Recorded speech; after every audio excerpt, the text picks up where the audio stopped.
Hi everyone आपण नहीं कि कालिया योजनार टंका जदि आपण कालिया योजनार टंका नहीं तो आपण को फेरवा पड़ो डबल टंका। आसतु जाना कालिया योजनार कौन आसी अपडेट कालिया योजनार तो नुह सीएम किसान योजनार कौन आसी बड़ अपडेट से विषय जाना कालिया योजना जोटा सीएम किसान योजना सेटा तेणु आसतु जाना सीएम किसान योजनार कौन आसी अपडेट से विषय आपड़ जदि कालिया योजनार टंका नहीं आपण जदि कालिया योजनार टंका नहीं आपण को कालिया योजना आपण को मिलूला वार्षिक 4000 टंका प्रति 6 मासरे आपण को मिलूला 2000 टंका जदि आपण नहीं कालिया योजनार 4000 टंका वार्षिक 4000 टंका जदि आपणकर अकाउंट रे पड़ी सारी आपण केते थर कालिया योजनार टंका नहीं आपण केते थर भी कालिया योजनार टंका नहीं थांतु ना कहीं आपण को फेरवा पड़ो डबल टंका आपण को फेरवा पड़ो यही टंका माने कालिया योजनार टंका कहीं आपन को फेरवा पड़ो से विषय आसतु जाना ये वीडियो रे आपण माने समस्त जानिथिबे बर्तमान कालिया योजनार नाम परिवर्तन हेइची किंतु मूल योजना से कालिया योजना किंतु नाम परिवर्तन हेइची सीएम किसान योजना रो बड़ अपडेट यह जे मोहन सरकार एक्शन मोड रे अछंती। कालिया योजना जो समय रे नवीन सरकार जो समय थिले नवीन सरकार ही चाषी मानकर योजना किसान मानकर योजना कालिया योजना को आरंभ करथिले चाषी मानक उन्नति पई चाषी मानक सम्मान पई कालिया योजना को आरंभ करथिले नवीन सरकार।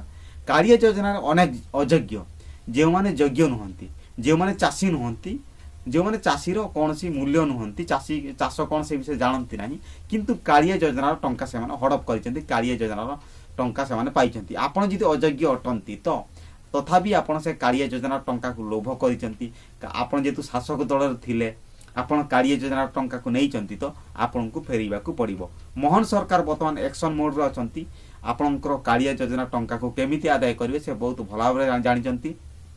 तेणु आसंतु जानिबा कालिया योजना टंका आपण को कहीं फेरवा हेबो कौन पाई फेरवा पड़ो केउ मानकु फेरवा पड़ो आपण जदि अयोग्य तथापि आपण जदि कालिया योजनार टंका पाई तो आपन को फेरवा पड़ो आपन केमिति जानिबे आपन अयोग्य बोली। आसंतु जानिबा ए वीडियो रे संपूर्ण अपडेट कौन रही से विषय जानिबा वीडियो को संपूर्ण देखंतु नचेत आपन किसी जानि परिबे नै नचेत आपन कालिया योजना टंका नहीं थिले सुधा आपन को फेरवा पड़ो। आसंतु जानिबा ए वीडियो रे कौन आसीची सीएम किसान योजनार अपडेट माने कालिया योजनार कौन आसी अपडेट से विषय जानिबा वीडियो को संपूर्ण देखंतु जमा स्किप करके देखंतु नहीं एवं वीडियो को देखते वीडियो को गोटे लाइक करंतु एवं नुआ कर चैनल को सब्सक्राइब करंतु तळे सह हेउची सब्सक्राइब बटन तुरंत चैनल को सब्सक्राइब कर दिंतु एवं आपनको सांग साथी पाक ए वीडियो को शेयर करंतु जेमति समस्त जानतु ए कालिया योजना माने सीएम किसान योजना एही अपडेट विषय समस्त जानतु। आसंतु स्टार्ट करिया कोन आसीची एही अपडेट।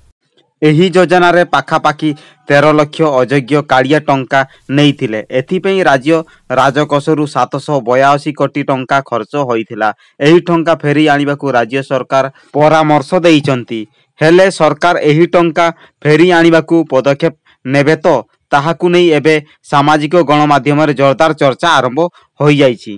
खाली सेतिकी नुहे कालिया ओ SECCC तथ्य भी मेल खाइला नहीं। सरकारी चाकरी या पेंशन उपभोक्ता आयकर दाता भी कालिया टंका हजम करी देइचंती ए कथा नवीन सरकार भी जानिचंती जानी मध्य से अयोग्य को देइचंती कालिया योजना टंका एपटे योग्य जो माने कालिया योजनार योग्य हिताधिकारी से मानन को मिली पारु नहीं कालिया योजनार टंका जो माने अयोग्य से मानन को मिलुची कालिया टंका ता नहीं बहुत बड़ प्रश्न सृष्टि होईची। योग्य राजकोष लूट करिथिले भी भोट पाई नवीन आखिरे अंधपुटुली बांधी थिले। नवीन सरकार प्राय 10 लाख अयोग्य को धरिथिले भी टंका आदाय करिबा को हाथ थरिथिला जदि सेतिकी टंका फेरी आनी थांते ताहले 50,000 लोकन को आवास योजना रे घर मिली पारी थांता। आपण जानि पारछंती केते बड़ घटला करा जाईची नवीन सरकारक समय रे पारुथिबे 10 लाख अयोग्य जो माने कालिया योजना रो टंका पाइबे योग्य नै जो माने चाष विषय जानती नहीं चाष कोन से विषय जानती नहीं जो माने अयोग्य सेही माननकु 10 लाख अयोग्य को देइचंती कालिया योजनार टंका जेहेतु शासक जातिर शासक दलर लोक थिबा कारणरु से माननकु नवीन सरकार 10 लाख अयोग्य को देइथिरे कालिया योजना टंका बहुत बड़ घटला। एही घटला द्वारा 50,000 लोकन को मिली पारला नहीं आवास घर जहा फल कि माटी घरे चाल छपर घर रही से माने दिन काटुचन। कालिया योजनार हिताधिकारी चयन बेले अनियमितता हेबो बोली जल जल होई बारी होई पड़िथिला। सेते बेले ଗଣମାଧ୍ୟମରେ ମଧ୍ୟ ଏନେଇ ଖବର ପ୍ରକାଶ ପାଇଥିଲା। ଏଥିପାଇଁ ଆବେଦନ ପ୍ରକ୍ରିୟା ଥିଲେ ବି ସେହି କାଗଜ ସବୁ ଖତ ଗଦାକୁ ପକେଇଲେ କାହିଁକି? ଆଗକୁ ନିର୍ବାଚନ ଥିବାରୁ ସରକାର ତରବରିଆ ଭାବେ ହିତାଧିକାରୀ ଚୟନ କରିଥିଲେ। ଆଧାରରେ ପ୍ରଥମେ ହିତାଧିକାରୀ ଚୟନ କରାଗଲା।